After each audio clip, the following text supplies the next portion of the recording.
तुम्ही पाहत आहात MCN न्यूज मराठी। शेतकऱ्यांवर झालेल्या अन्यायाविरोधात उठलेला आवाज अखेर निर्णायक ठरला।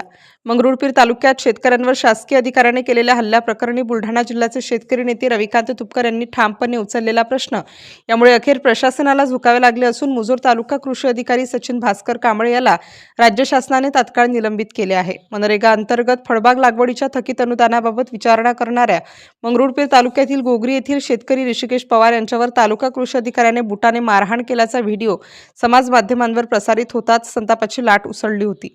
अनेक स्तरावर हा विषय दडपण्याचे प्रयत्न झाले, मात्र शेतकऱ्यांचा आवाज दाबता येत नाही हे या प्रकरणातून पुन्हा सिद्ध झाले। या अन्यायाविरोधात बुलढाणा जिल्ह्याचे शेतकरी नेते रविकांत तुपकर यांनी ठाम भूमिका घेत हा प्रश्न लावून धरला। तसेच शेतकरी योद्धा कृती समितीच्या माध्यमातून आणि निर्भीड पत्रकारितेतून हा विषय सातत्याने शासनाच्या दारापर्यंत नेण्यात आला। घटनेचा व्हिडिओ सोशल मीडियावर मोठ्या प्रमाणावर व्हायरल झाला। शेतकरी संघटना एकवटल्या, रस्त्यावरचा संताप सरकारपर्यंत पोहोचला आणि बातम्यांची मालिका चालवत प्रशासनावर प्रचंड दबाव निर्माण केला। या एकत्रित दबावामुळे आयुक्त कृषी महाराष्ट्र राज्य यांनी शासनाकडे निलंबनाची शिफारस केली आणि अखेर दिनांक 17 जानेवारी रोजी राज्य शासनाला तात्काळ संबंधित अधिकाऱ्यावर निलंबनाची कारवाई करावी लागली। MCN न्यूज मराठीकरिता विश्वास कुटे, वाशिम। गांभीर्याने मी जसं आधी सांगितलं, गांभीर्याने अशी दखल घेतलेली आहे। अहवाल घेऊन चौकशी करून अहवाल सादर केलेला आहे आणि कुणीही काही दबाव द्यायची गरज नाही, कुणावरही अन्याय होणार नाही याची देखील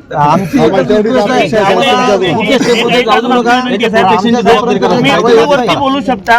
किमान या माणसाचं सस्पेन्शन ऑर्डर तरी किमान उद्या परवा भेटू द्या, याच्यावर आपण अहवाल सादर केलेला आहे। होय, पण तुम्ही बोलू शकता आदेशासाठी आपण पाठवू। येस, आवश्यक पोलीस स्टेशनला सांगा, मंगरुळपीरच्या याला म्हणा आणि पोलीस स्टेशनला बोला की तक्रार देऊ नका, विनाकारण आम्ही त्यांच्याही अंगावर जाणार आहे साहेब। जर काय व्हायचं, कायदा सुव्यवस्था बिघडवायची आमची ती एकच शेतकऱ्यांना दिला होता, त्याच्यात तुम्हाला तेवढं सहकार्य करा ही विनंती आहे साहेब आमची तुम्हाला। पण फक्त म्हणजे आम्ही शांत आहे साहेब, कायदा व्यवस्था हाती घेणार नाही, आम्हाला अहवाल आपल्या माध्यमातून सर्वांना हे